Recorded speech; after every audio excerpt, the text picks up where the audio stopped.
नमस्कार दोस्तों, आप सब कैसे हैं। उम्मीद करता हूँ ठीक होंगे। दोस्तों, आज हम बात करने वाले हैं एक ऐसी चीज़ के बारे में, बिजनेस के बारे में। इस वीडियो को आपको पूरा देखना है, पूरा समझना है, और जो आपके फैमिली मेम्बर हैं उनको भी दिखाना है, उनको भी समझाना है, उनको बताना है। क्योंकि जब तक हम भारत का हर एक नागरिक कुछ अपना काम नहीं कर पाता, तब तक ये देश में ना तो गरीबी ख़त्म हो सकती है और ना ही महंगाई। ये दोनों चीज़ों का, गरीबी का और महंगाई का, इन दोनों चीज़ों का कारण है जो लोग खाली बैठे हैं, वो जिनके पास नौकरी नहीं है, जिनके पास बिजनेस नहीं है, उसी के कारण ये इतनी महंगाई भी है और गरीबी भी है। अब इसको हम एक्सप्लेन करेंगे बाद में, ठीक है। तो पहले हम बात करते हैं, आज हम कुछ बात करने वाले हैं दोस्तों। जो हमारा पौराणिक जो हमारा जो व्यापार का सिस्टम है वो कैसे कार्य करता था, पहले इसको हम समझना चाहिए। देखिए, पहले जो हमारा जो सिस्टम था, अंग्रेज़ों के आ जाने के बाद में, मतलब कि हमारे 1947 के बाद में, जब से हमारा देश आज़ाद हुआ है, उससे जो पहले के जो भी हमारी हिस्ट्री है वो इस देश से मिटाई गई है। क्योंकि यदि वो हिस्ट्री किसी को पता चल जाएगी तो क्या होगा कि फिर से हम लोग एक ताकतवर और एक सोने की चिड़िया बन जाएंगे। परंतु 1947 के बाद में का ही हमारे पास इतिहास है, जो हमें पुस्तकों में पढ़ाया जाता है। जैसे कि पाकिस्तान आज़ाद होने के बाद में ही जो इतिहास है वो पढ़ाया जा रहा है, और हिंदुस्तान को आज़ाद होने के बाद में ही वो इतिहास पढ़ाया जा रहा है। बल्कि हिंदुस्तान तो इन पूरे विश्व से भी पहले था। ये जो दूसरे देश हैं उनसे भी पहले हमारा हिंदुस्तान था। हाँ, कुछ थे, सबसे पहले हमारा भारत, यानी कि हमारा भारतवर्ष ही इस पृथ्वी पर आया था, मतलब कि इस दुनिया में आया था। समझ गए। अभी ये देखिए, ये तो बहुत लंबा है, मैं इस युग की बात कर रहा हूँ। जैसे कि ये जो युग है, 4 युग है, इसकी बात कर रहा हूँ, तो इसकी मैं बात करने वाला हूँ। तो अभी देखिए, तो अभी स्टार्ट करते हैं। अभी उतना पीछे नहीं जाएं, क्योंकि इतना पीछे चले जाएंगे तो फिर लोग कंफ्यूज हो जाएंगे। तो बात हम करते हैं बिजनेस को।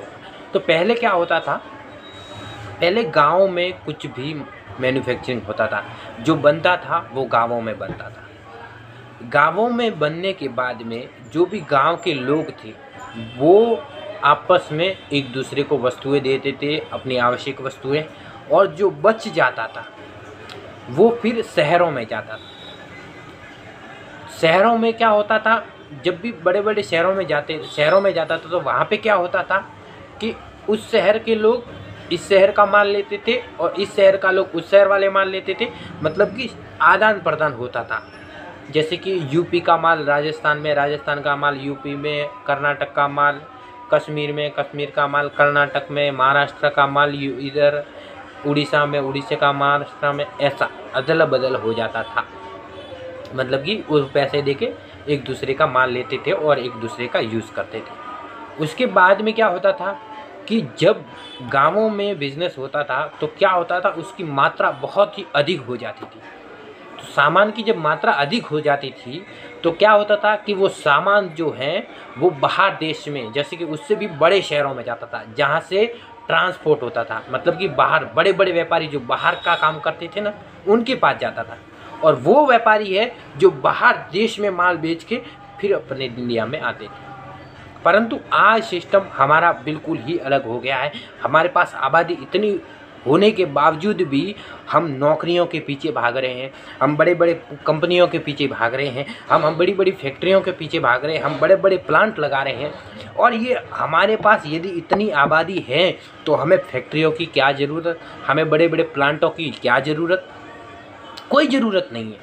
परंतु इसका एक ही कारण है, ये बड़ी बड़ी जो फैक्ट्रियाँ हैं, बड़ी बड़ी प्लांट हैं, इसका सिर्फ एक ही कारण है, और वो कारण है लोगों का लालच। बस लोगों को अरबपति होना है बस। भले ही उसके लिए कितने लोग भूखे मर जाएं, उससे उनका कोई लेना देना नहीं। भले ही उससे देश की गरीबी बढ़ जाए, उससे उसका कोई लेना देना नहीं, भले ही उससे देश में महंगाई आ जाए, उससे उनका कोई लेना देना नहीं है। उनको बस अपना बिजनेस बढ़ाना है और खुद को करोड़पति बनाना है। और आज बहुत से लोग हैं जो दलीलें देते हैं कि वो इतना बड़ा करोड़पति है, वो इतना बड़ा अरबपति है, इतना बड़ा वो अरबपति है। भाई साहब, वो अरबपति है परंतु वो लोगों को खा रहा है, लोगों की मेहनत को खा रहा है। और ये बात लोग समझते नहीं है। और इतने बेवकूफ़ आज लोग हो गए हैं, सही बता रहा हूँ मैं, कि जो ब्रांड, जो बड़ी बड़ी कंपनियां हैं, मैं उनकी बिल्कुल भी, वो अपनी मेहनत का खा रहे हैं भाई। वो मेहनत भले ही दिमाग से कर रहे हैं या ईमानदारी से कर रहे हैं या बेईमानी से, उससे मुझसे कोई लेना देना नहीं। मैं लोगों को सच्चाई बताना चाहता हूँ, यही बताना मेरा मकसद है और यही मैं बताना चाह रहा हूँ। तो अभी क्या है कि वही लोग जो आपसे पैसा कमाते हैं, कमाने के बाद में आपको टीवी पर ऐड बताते हैं कि भाई ये सामान ले लो, बहुत ही अच्छा है, ये बात, ये ब्रांडेड क्वालिटी, ये इतनी क्वालिटी, ये इतनी क्वालिटी। परंतु क्या कोई भी ब्रांडेड क्वालिटी कभी ख़राब नहीं होती? ये गारंटी आप दे सकते हैं? 100% गारंटी दीजिए तो हम माने। ऐसी कोई भी कंपनी नहीं है जो ख़राब कभी नहीं होती। मतलब कि 1 साल की गारंटी है तो ऐसी कोई कंपनी नहीं है जो 1 साल में ख़राब नहीं होती। ऐसा कोई भी ब्रांड नहीं है। इंसान भी ऐसा नहीं, इंसान की गारंटी नहीं आ सकती तो उसकी चीज़ की क्या गारंटी दे सकते हैं? और आप उस ब्रांड को पूजने लगते हैं। आप किसी भी दुकानदार के पास जाते हैं, जो बेचारा छोटा दुकानदार है उसके पास जाते हैं, भाई मुझे यही ब्रांड में चाहिए, नहीं तो नहीं चाहिए, छोड़ दे, मुझे इसी ब्रांड का चाहिए। भाई ये ब्रांडों के पीछे तुम पागल होकर ऐसे लोगों को व्यापार, ऐसे लोगों के पेट पर पत्थर मार रहे हो या फिर लात मार रहे हो जिनका असली में प्रोडक्ट अच्छा है। ऐसा नहीं है कि वो माल भी बिका रहे हैं, माल अच्छा है उनका, परंतु आप ब्रांड के पीछे भागकर उनकी मेहनत पर पानी फेर रहे हैं। और इस काम में सबसे आगे सोशल मीडिया है, जो ऐसे फेक बना रहा है, जो लोगों को भ्रमित कर रहा है। सोशल मीडिया होना चाहिए परंतु उसका सही इस्तेमाल होना चाहिए, परंतु आज सोशल मीडिया का बहुत ही गलत इस्तेमाल हो रहा है। इसीलिए मैं कहता हूँ, मेरा यदि आप माने तो आप ब्रांड के पीछे कभी ना भागें, पहले क्वालिटी देखिए। हर चीज़ की क्वालिटी होती है, 3 तरह की क्वालिटी होती है। एक लो क्वालिटी होती है, एक मीडियम क्वालिटी होती है, एक अच्छी क्वालिटी होती है।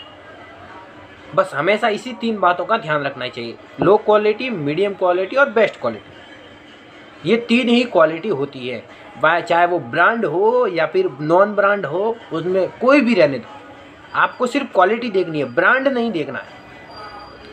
आपको उसकी फिनिशिंग देखनी है, उसके बाद में उस प्रोडक्ट को देखना है, एक सस्ता वाला प्रोडक्ट, एक मीडियम प्रोडक्ट और एक अच्छा प्रोडक्ट। तीनों प्रोडक्ट को सामने रखना है और आपको देखना है उनमें से कौन सा अच्छा प्रोडक्ट है। बस आपको प्रोडक्ट पे ध्यान देना, ब्रांड पे ध्यान नहीं देना। ये ब्रांड वाली चीज़ हमें निकालनी होगी अपने देश से।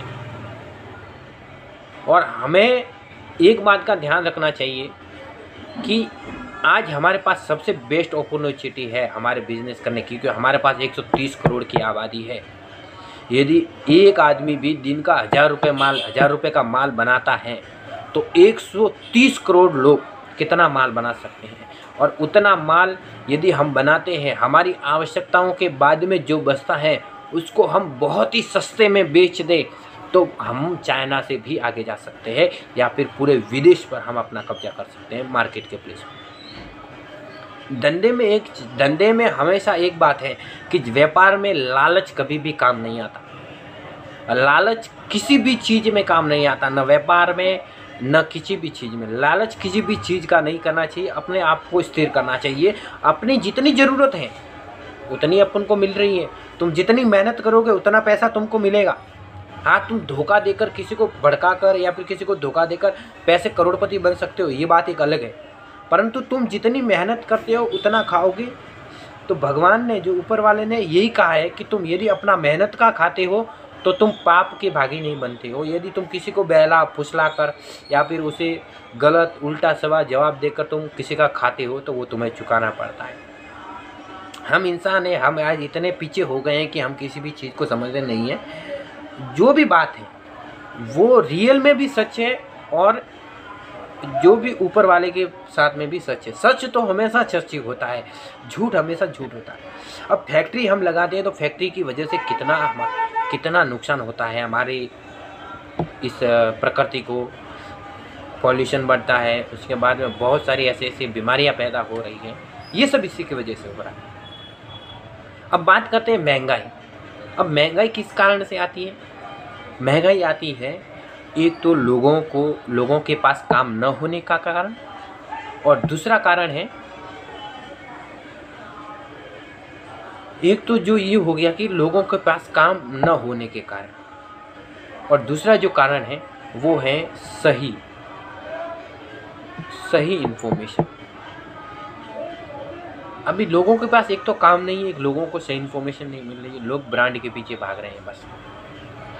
इसीलिए दोस्तों, ब्रांड का चक्कर छोड़िए, किसी भी चीज़ को ब्रांड मत मानिए, और आपके जीवन में जो आवश्यकता है वही वस्तु आप खरीदें। एक बात का हमेशा याद रखना चाहिए, ये इच्छाएं हैं वो कभी पूरी नहीं होती। अभी हमारे जीवन में आवश्यकता क्या है ये आपको मैं बता दूँ।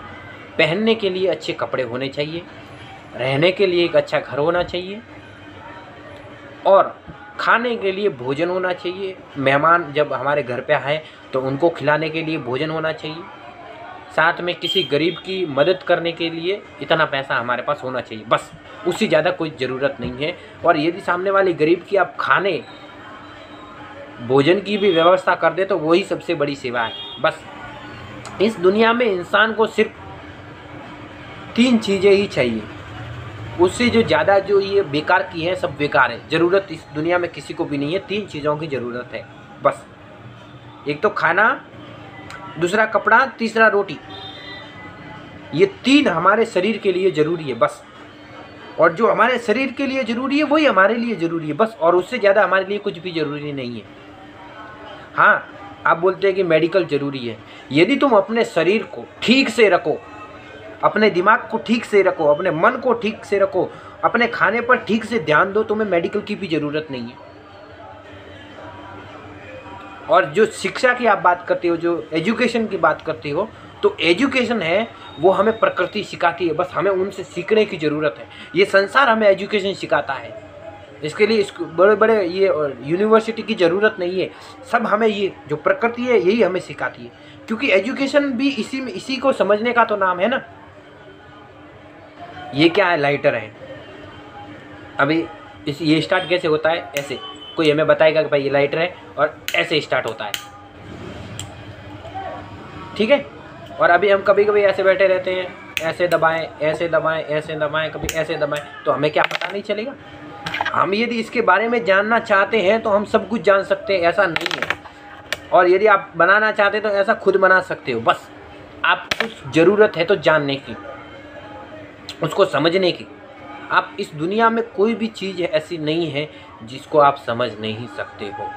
समझ सकते हो, समय लगता है, और समझने के बाद में आप वो चीज़ लोगों को बताओ, या फिर पुस्तक में बुक में लिख दो, ताकि आने वाली पीढ़ियां भी उसके बारे में जान सकें।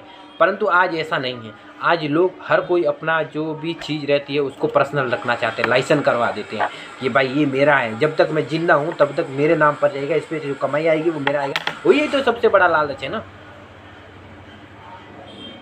इस दुनिया में हर किसी को खाने पीने का अधिकार है। और जो मैं तो एक बात आपसे कहना चाहता हूँ, आप बुरा माने या ना माने, आप ब्रांडों का चक्कर छोड़ दें, किसी भी ब्रांड के पीछे ना भागें।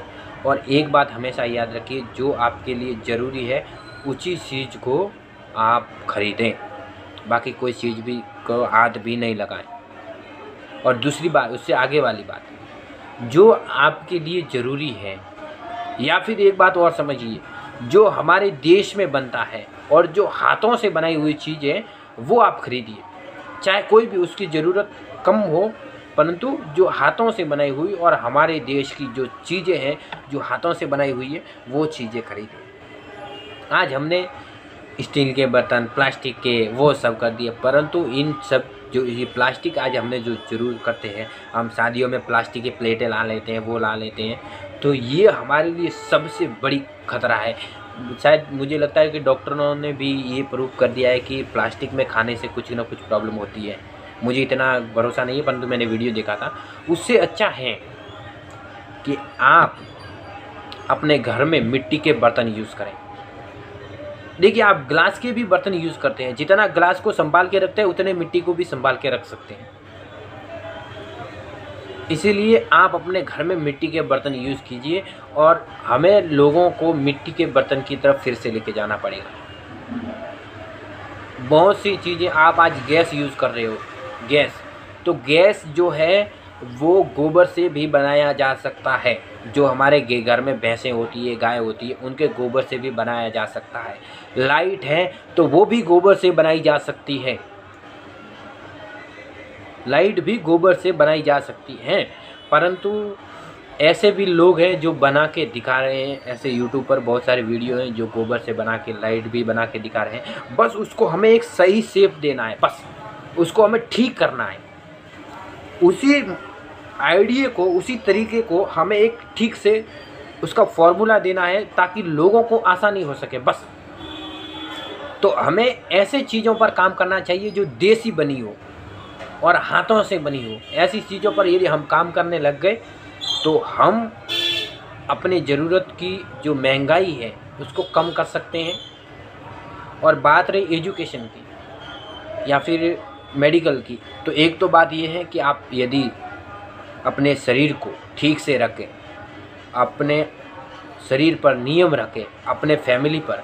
अभी देखिए, जीवन में एक चीज़ ज़रूरी है, वो चीज़ है नियम। यदि आप हर चीज़ में नियम रखते हैं तो आपको कोई भी प्रॉब्लम न तो झुका सकती है न डिगा सकती है। ये मैं आपको गारंटी दे सकता हूँ। जिसके जीवन में नियम है ना, वो इंसान कभी ना तो दुखी हो सकता है, आज दुख हो सकता है तो वो खुद को संभाल सकता है, ना कभी उसके परिवार में फूट आ सकती है। हाँ, कुछ बातों से आ सकती है, परंतु जिसके पास नियम है ना, वो इंसान कभी खराब नहीं हो सकता। उसके जीवन में ज़्यादा बुरा कम मुश्किल तो हर जीवन में आती है, परंतु वो अपने जीवन को सही तरीके से जी सकता है। अब नियम क्या कहाँ पर लागू होते हैं? एक तो खुद पर लागू हो सकते हैं, एक अपने परिवार पर लागू हो सकते हैं, एक अपने घर पर, एक अपनी फैमिली में, एक अपनी रिलेशन में, एक अपने समाज में। अभी जो जाति पात है ना, जो हम बोलते हैं जातिवाद है, आज हम उस पर लड़ रहे हैं। ये लोगों की आधी सोच है, ये लोगों की आधी सोच है। जातिवाद जो है, देखिए हमारी जो संस्कृति है ना, वो सब नियमों के ऊपर आधारित है। और नियम भी ऐसे जो समाज को समाज से जोड़ते हैं, लोगों के हेल्थ में, मतलब कि पूरी प्रकृति और इंसान दोनों के लिए जो नियम बनाए गए थे वो हमारी भारतीय संस्कृति थी, जिसमें लोगों के द्वारा प्रकृति को नुकसान ना हो और प्रकृति के द्वारा लोगों को नुकसान ना हो। और समाज में जो नियम है वो एक समाज से दूसरे समाज के लिए कोई विरोध न हो, और दूसरे समाज से तीसरे समाज के लिए विरोध न हो, तीसरे समाज से चौथे समाज के लिए विरोध नहीं हो। आज हमारे देश में इतनी लड़ाई झगड़े हो रहे हैं, ये सब इसी के कारण है कि क्योंकि आज किसी के पास भी नियम नहीं है। कोई भी नियमों में रहना ही नहीं चाहता, वो सोचता है मैं आज़ाद होना चाहता, परंतु ये सबसे बड़ा मूर्ख है। आज़ाद तो वो ज़िंदगी में कभी नहीं हो सकता।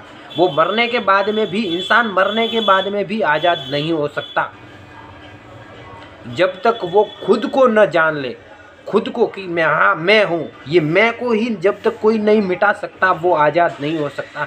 और ये जी आज़ाद किसी को होना है तो ये जो मैं है उसको मिटाना होगा, तब भी वो आज़ाद हो सकता है। खुद के अंदर के अहम को मिटाना, मैं को मिटाना, मैं ये मिट गया तो आप आज़ाद हो।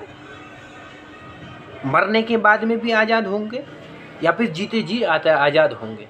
आज़ादी का मतलब ये खुद को मिटा दो, बस मैं, मतलब उसको ख़त्म कर दो।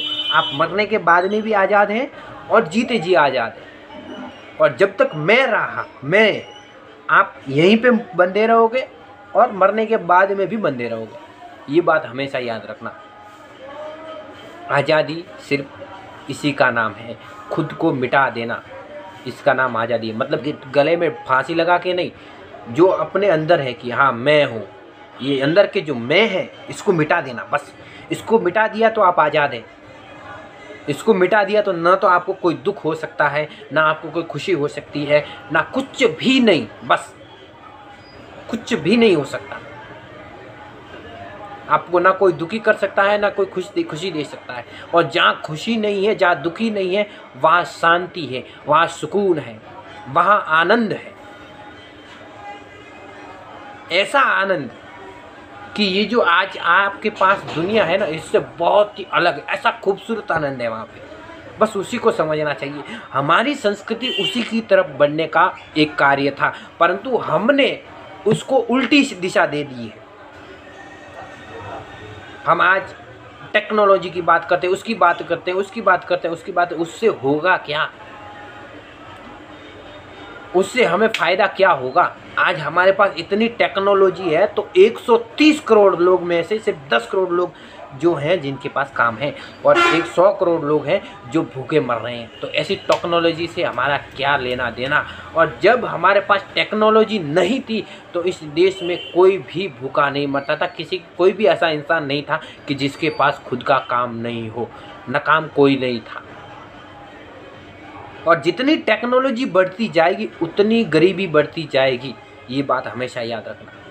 इसीलिए हमें टेक्नोलॉजी से दूर होना है। हमें ज़रूरत नहीं है टेक्नोलॉजी की।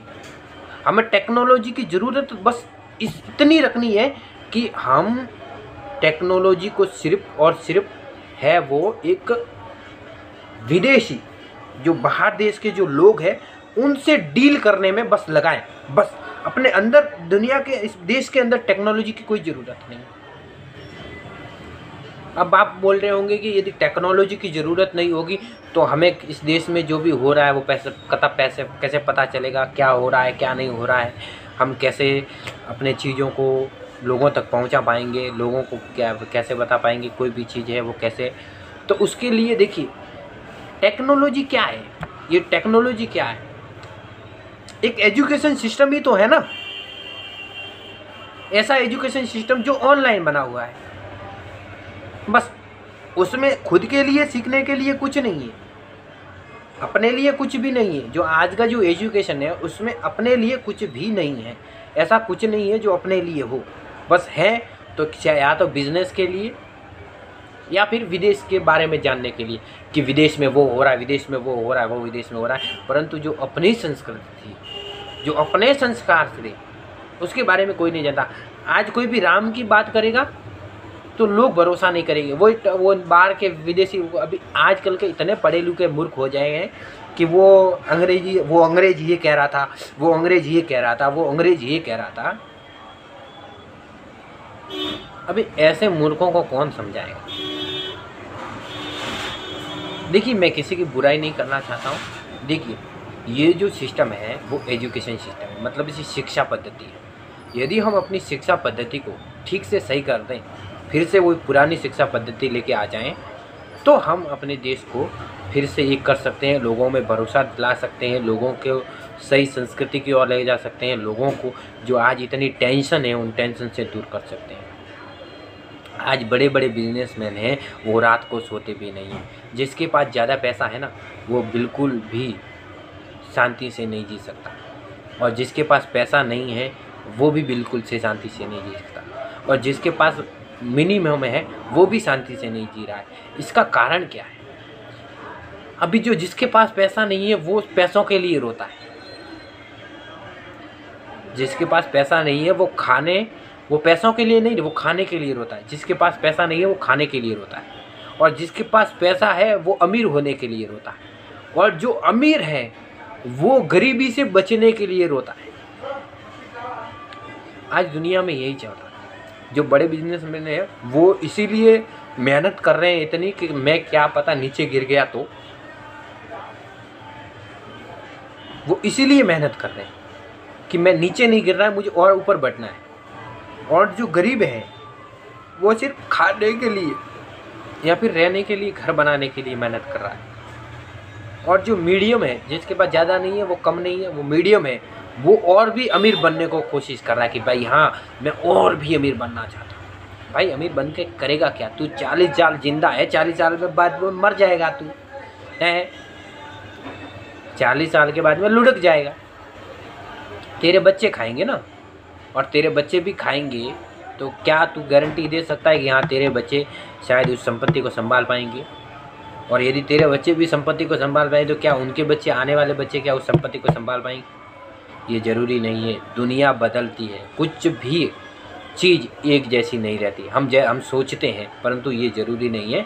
इसीलिए हमारी भलाई इसी चीज़ में है कि हम अपनी आवश्यकताओं को समझें, अपनी आवश्यकताओं के अनुसार चलें, जिससे क्या होगा कि हम भी खुश रहेंगे और भी खुश, दूसरे लोग भी खुश रहेंगे।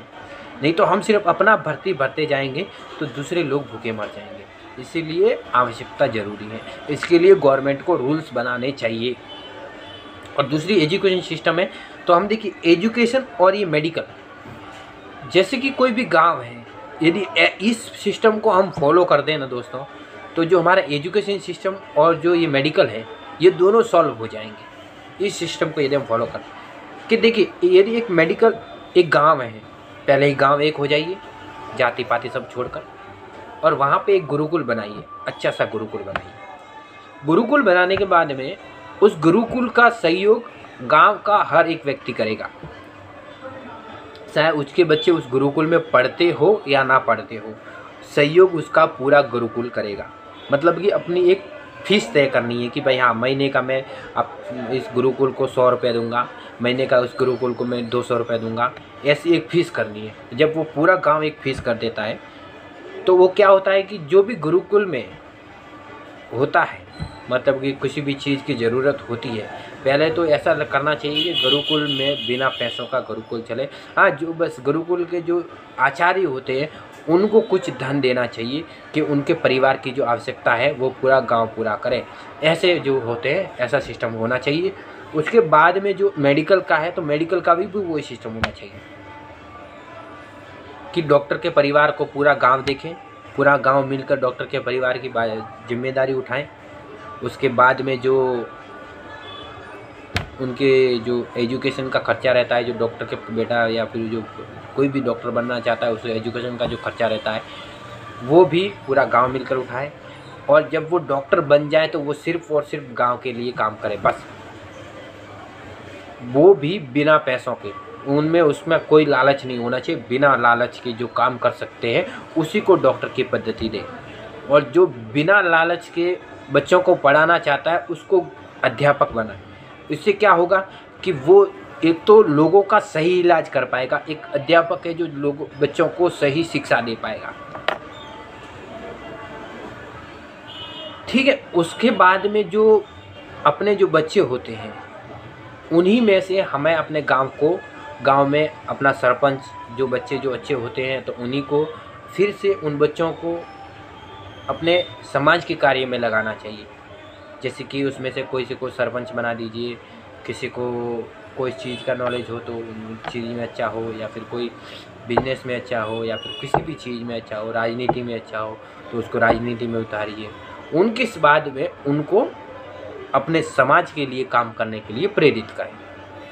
और ये शिक्षक का यही सबसे पहला धर्म होना चाहिए कि वो अब बच्चों को समाज के लिए कार्य करने की प्रेरणा दे, ना कि पैसे कमाने की लालच में आने की शिक्षा देनी चाहिए। दोस्तों, वीडियो बहुत लंबा हो चुका है। मेरा यही कहना है कि आप जो भी बिज़नेस करें, गांव में जो भी बिज़नेस करें, भले ही छोटा हो, परंतु देसी तरीके से और देसी और शुद्ध बिजनेस करें, और उसमें धीरे धीरे अपडेट करते जाएं, और फैक्ट्रियों से दूर रहें। जो भी चीज़ें हाथ से बनाएं, भले ही उसमें टाइम लग जाए, टेंशन मत लीजिए। यदि आप, एक बात और है कि आप यदि कोई भी चीज़ बनाना जानते हैं तो आप क्या कीजिए कि उसी चीज़ को बनाने के लिए आपके जो गांव के जो सहयोगी होते हैं, जो गांव के लोग हैं जो खाली बैठे हैं, उनको भी सिखाइए कि आप ऐसी चीज़ें बनाइए, ये चीज़ आप बनाइए। बनाने के बाद में आप इसको रख दीजिए। फिर क्या कीजिए कि आप उन चीज़ों को बनाने के बाद में मार्केट में बेचिए। मतलब कि एक जब पूरा गांव वही चीज़ बनाने लग जाएगा, यदि एक आदमी एक पीस भी बनाता है तो पूरे गांव में 100 और 200 पीस तो बन ही जाएंगे। फिर उस 200 पीस को एक जगह पे एकत्रित कर दीजिए। एकत्रित करने के बाद में उसको आप किसी को मार्केट में बेचने जाइए, या तो आप खुद बेचने जाइए या फिर दूसरों को बेचने जाइए। और जब उसका कुछ पैसा आता है तो वो सभी में आप बराबर बांट दें, जिनसे लिया उनको बांट दें। तो ये सबसे बेस्ट आइडिया है। यदि आप बर्तन बनाते हैं तो बर्तन बनाइए, अच्छे से पैक कीजिए। बर्तन बना के कोई भी बर्तन बना सकता है, आपका कोई भी आइडिया सिर्फ आप अपने पास ना रखें, पूरे अपने अड़ोसी पड़ोसियों को बताएं। यदि आप उनको अड़ोसी पड़ोसियों को बताते हैं तो फ़ायदा आपको भी होगा। ये बात मैं गारंटी के साथ कह सकता हूँ कि जैसे कि ये लाइटर है, ये आपको बनाने का आइडिया आया, आपने बनाया और ये आपको पता है कि भाई हाँ एकदम सिंपल तरीके से इसको लोग यूज़ कर सकते हैं, आसानी से इसको यूज़ कर सकते हैं, तो आप लोगों को बताएंगे कि ये आपको ऐसे ऐसे बनाना है, आप इसको ऐसे बना दीजिए। तो कोई भी उसमें किसी का आपको इन्वेस्टमेंट करने की ज़रूरत नहीं होगी। आपको कोई भी चीज़ देसी बनानी, प्योर देसी बनानी है, उसमें इन्वेस्टमेंट बिल्कुल भी नहीं होता। जो भी गांव में है उसी में बनाना है। जैसे कि अभी मैं आपको एक एग्जांपल देता हूँ कि यदि आपके गांव में बाजरी होती है, बाजरी हो या गेहूँ हो या चावल हो, कुछ भी चीज़ हो, तो आप लोगों को क्या कीजिए कि आप जो है कपड़े की एक थैली बनाइए, कपड़े की थैली बनाइए, हाथ से सी के बनाइए, एकदम कड़क और टाइट और मजबूत। जो आपके घर में कपड़ा हो, पुराना कपड़ा हो, उसको अच्छे से धोकर एक अच्छी सी थैली बनाइए। थैली बनाने के बाद में जैसे कि आपके ऊपर जो शर्ट पहनते हैं, कुछ भी एक अच्छी सी थैली बनाइए, उसको अच्छे से धो दीजिए, साबुन से धो दीजिए। उसके बाद में उसको गर्म पानी में डालकर एकदम उसको क्लीन कर दीजिए, नीम के पत्तों के साथ डालकर उस कपड़े को एकदम क्लीन करने के बाद में क्या कीजिएगा कि वो 1 किलो का थैली बना लीजिए। 1 किलो का थैली बनाने में उसमें चावल को अच्छे से धोकर, एकदम परफेक्ट धोकर, अच्छे से उसमें कुछ चीज़ें डालिए जो देसी चीज़ें हो, बिल्कुल भी विदेशी चीज़ों का उपयोग नहीं करना। ऐसी चीज़ें बहुत सारी आपको मिल जाएगी, ढूंढनी पड़ेगी जो उसमें कीटाणु नहीं लाती है। ऐसी चीज़ें बहुत है मार्केट में, आप देश में इसमें बहुत ऐसे वेद अभी भी ख़त्म नहीं हुए। वो चीज़ें आपको डालनी है जिससे चावल को कोई नुकसान नहीं हो। फिर उस थैली को बंद कर देना है। थैली को बंद करने के बाद में क्या करना है, उस पर एक पेपर चढ़ा देना है, पेपर, वाइट पेपर चढ़ा के उसको पैक करके उसके ऊपर एक कंपनी का नाम लिखना है। नहीं तो फिर आप किसी भी को, आप जैसे कि कोई जाड़ा वाला पेपर लेके या फिर लकड़ी का गट्टा लेकर उसको क्या कर सकते हैं, लकड़ी के गट्टे में एक होल करके उस पर नाम लिख दीजिए, उस प्रोडक्ट का नाम लिखने के बाद में उसको सुई से डालकर आप एक गांठ बांध दीजिए और लकड़ी के गट्टे को ऊपर नाम लिख दीजिए और वो एक कंपनी, अपना ब्रांड बना दीजिए। ऐसे हर गांव में यदि 10-10 किलो बन जाते हैं, हर घर में 1 किलो, 2-2, 10-10 पैकेट बनाते हैं हर गांव में, तो वो 10-10 पैकेट आप एक गांव के एक जगह पर एकत्रित कीजिए। एकत्रित करने के बाद में जो दुकानें होती है वहाँ पर आप उसको बेच दीजिए। एकदम सिंपल प्रोसेस है, एकदम सिंपल प्रोसेस है। परंतु एक बात ध्यान रखना, अन्न का भाव हमेशा, अन्न जो है हमारे जीवन का सबसे महत्वपूर्ण चीज़ है, उसको आप कभी भी ऐसे ना बेचें जिससे लोगों को उसे पाने में कठिनाई हो। अन्न को बेचना तो पहली बात तो बहुत ही बुरी बात है, परंतु आप उनकी सहायता कर सकते हैं, सहायता ज़रूर कर सकते हैं कि हाँ भाई मार्केट में ये इतने का ही बिक रहा है, इतना मेरी मेहनत लगी है, इतना मैंने उगाने में लगाया है, तो उसके बदले में आप उसका अपनी मेहनत, जितनी मेहनत हो, ईमानदारी से जितनी अपनी मेहनत हो उसके हिसाब से आप उसको बेच सकते हैं। मतलब कि आपको एक बात याद रखनी है कि आधा जो माल है वो आधा माल आपको बेचना है कंपनियों को, तो कंपनी उसका भाव तय करेगी, और आधा जो माल है वो आपको बनाना है। या फिर उसके भी बहुत सारे शायद रास्ते होंगे, मुझे नहीं पता कि ये रेट कैसे फिक्स होते हैं, वो नहीं पता। और यदि हम उसको भी आपको मैं ढूंढ के आपको बता ही दूंगा कि ये भी रेट का प्रोसेस क्या तो होता है, तो वो भी मैं आपको बता दूंगा, क्योंकि हर चीज़ की आधी अधूरी जानकारी हमारे लिए काफ़ी नहीं है, परंतु ये चीज़ है। परंतु आज हमें जानकारी है कि किस प्रोडक्ट की क्या रेट है, तो आप ऑनलाइन पे देखेंगे तो आपको रेट मिल जाएंगे कि भाई गेहूँ 1 किलो क्या भाव बिक रहे हैं, तो आप उस पर अपना 1 किलो जो गेहूँ मार्केट में बेचते हैं, क्योंकि किसान ही गेहूँ देता है, किसान ही तो गेहूँ देता है ना लोगों को, कंपनियों को, उपजाने वाला तो किसान ही होता है। और जो विदेशी आता है उस पर एक बात याद रखिए कि अपना स्टिकर लगाइए, अपना स्टिकर लगाइए या फिर अपना स्टैंप लगाइए। और यदि कोई भी उसमें एक गांव का एक एसोसिएशन बना लीजिए या फिर कुछ भी कीजिए, या फिर अपने आप, देखिए हर चीज़ को टाइम लगता है, परंतु इसके लिए हमें मेहनत बहुत करनी पड़ेगी, जो लालची नहीं है, परंतु ये हम कर सकते हैं। ये बिज़नेस बहुत ही अच्छा है कि आप अपने गांव के जो प्रोडक्ट है, जो गांव के जो मैंने आप बनाते हैं खेती में, किसानों में जो बनते हैं, उसको बनाकर आप शहरों में बेच दीजिए। तो आपको लाभ भी होगा, मुनाफा भी होगा, देश का भी होगा, उसमें आपको कोई भी खर्चा भी नहीं आएगा, बिना खर्चे में सब कुछ मिल जाएगा और आपको अपनी मेहनत की रोजी रोटी मिलने लगेगी। और ऐसा होने लगा तो धीरे धीरे जो बाहर की विदेशी कंपनियां हैं, जो अपने देश में बड़ी बड़ी कंपनियां हैं, वो सब चौपट हो जाएगी। और जब हर एक आदमी रोजगार करेगा, हर एक आदमी रोजगार करेगा, तो वो हर एक आदमी गवर्नमेंट को टैक्स देगा, चाहे वो 5% हो। एक बात है कि गवर्नमेंट को टैक्स कम करना चाहिए, 5% करना चाहिए, टैक्स मिनिमम 5% रखना चाहिए। यदि 130 करोड़ लोग काम करते हैं और 130 करोड़ लोग 5% टैक्स देते हैं, तो हमारी जो इकोनॉमी है वो दुनिया की सबसे नंबर 1 हो जाएगी। और जो हमारे देश के ऊपर कर्जा है वो एक दिन में उतर जाएगा। और जो हमारे देश पर और भी इतने सारे पैसे रहेंगे कि हम किसी भी देश को इतना माल दे सकते हैं कि इतने सस्ते में दे सकते हैं कि वो सामने वाला सोच भी नहीं सकता। परंतु ये हमें करना होगा और इसको हमें समझना होगा। दोस्तों, अगले वीडियो में फिर मिलता हूँ।